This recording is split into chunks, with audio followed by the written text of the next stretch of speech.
He turned the world of art on its head, time and again. I think there's no getting away from Picasso. He managed to transform the whole face of art. His canvas was his diary.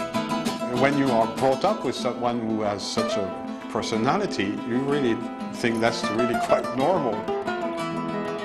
His appetite for invention was insatiable. So was his appetite for women.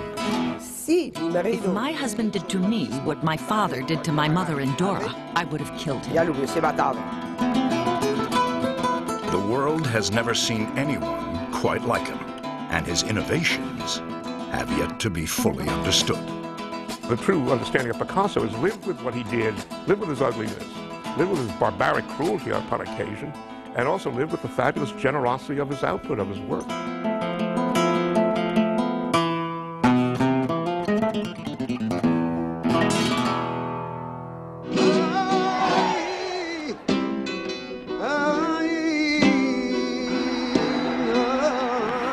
Even though he spent most of his life in France, in many ways Pablo Picasso never left Spain. His art and his soul remain deeply rooted in the 19th century culture of his homeland.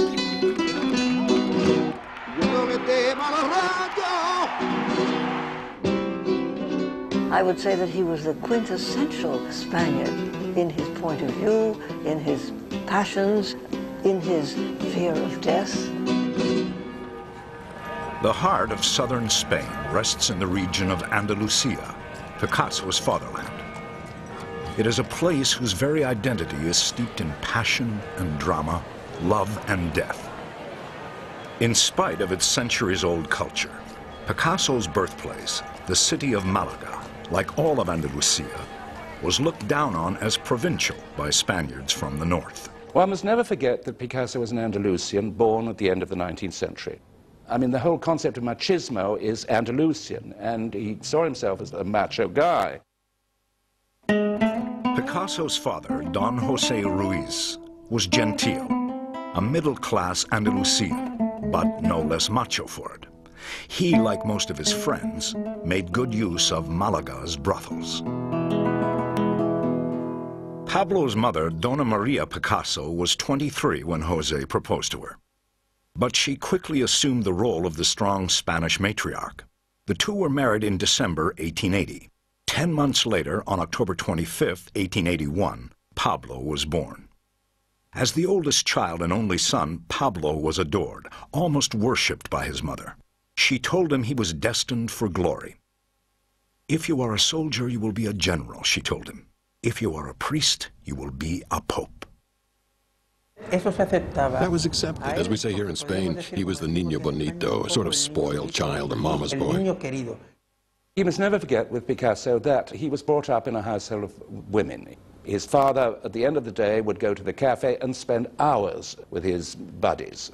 Meanwhile, back at home, the mother, 2 aunts, 2 sisters, a maid, were all doting on Picasso, and hence a rather complicated relationship with all the women in his life. All that female adoration gave Pablo a powerful belief in his own possibilities. He became the center of the household, displacing even his father. Pablo's father's interests were outside the home.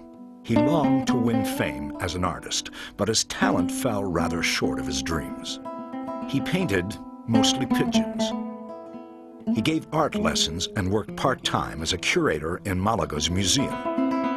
It was clear early on, however, that things were going to be different for his baby son.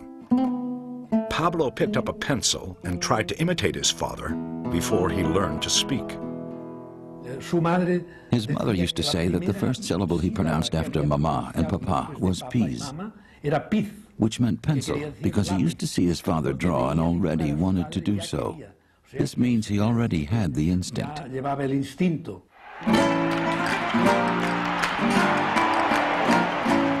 Apart from drawing, the thing that fascinated Pablo most was the bullfights. It is a passion typically Andalusian in its romance of death.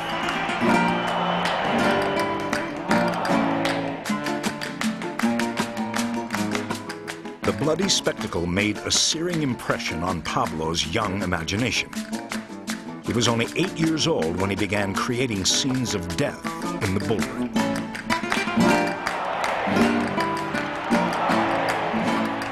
He was brought up with this love of bullfights. His father used to take him to bullfights. And so it's man over beast, and then it's also a dance, a wonderful dance of love between the man and the animal, and which has to end in death. It's a big love story that ends in death. Throughout his life, people who met Picasso were taken aback by the intensity of his eyes, an enduring legacy of his southern Spanish heritage.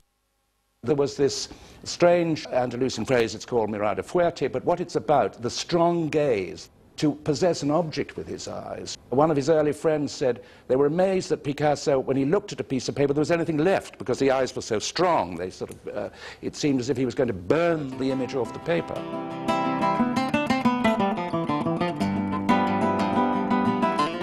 Pablo was a child obsessed. All he wanted to do was draw. As soon as he looked at a sheet of paper, he saw things no one else did. To him, even arithmetic lessons opened a door to a world of pictures. There's the famous story that he used to look upon 7 as a nose upside down. So how could he begin to deal with numbers if they were so alive for him? Every time he drew a 7, it was a different kind of nose. Different noses. So he'd think of different people and so forth. His mind would go off. Pablo would always be indebted to his father for teaching him to draw as a child. But as his son flourished, Jose was left to face the fact that his own prospects as a painter had fallen flat.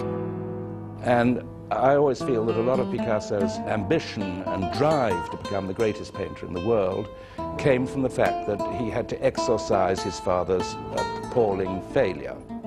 I think that this is at the root of Picasso's determination to become a better draftsman than anybody, to become the greatest painter in the world. When he was 13, Pablo started painting in oil. He made portraits of his mother, his sisters, and his aunts, and of his beloved but despairing father. The first painting of his father showed him quite depressed. His portraits, they are quite psychological portraits, but very acute.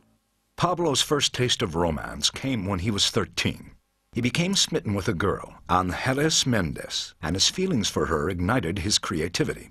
In his sketchbook, he depicted her as an angel flanked by cupids. Eroticism has always gone hand in hand with the work of Picasso. When he met this girl, his work becomes inspired by his erotic feelings. In 1893 or 1894, I believe, his genius was revealed. His crush on Ángeles was fierce, but the inspiration it sparked went far beyond an adolescent craving. In his work, such as this painting of a local beggar girl, he began to show the emotional depth that would become a hallmark of his genius. In 1895, Picasso's father got a job in Barcelona, Spain's most cosmopolitan city. The move would pluck the young, naive Pablo from the centuries-old culture of southern Spain and send him hurtling into the modern world.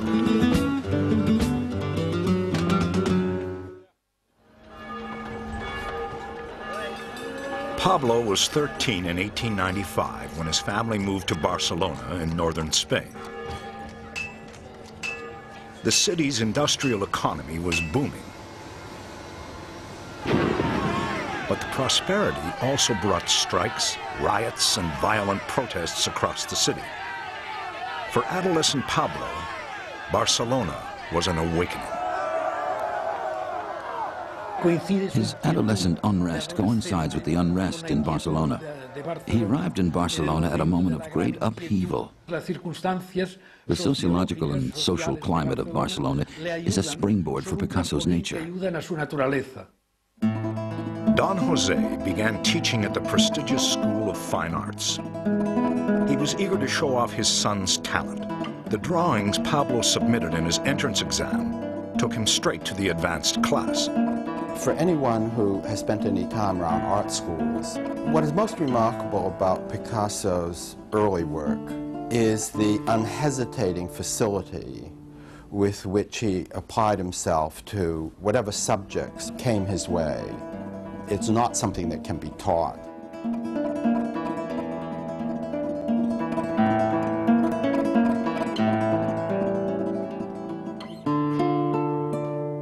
Picasso's talent astounded his classmates, who were older and far more sophisticated.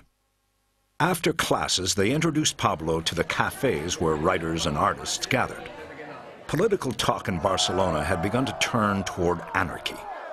Anarchists called for the abolition of all government. Drawing on this, progressive artists railed against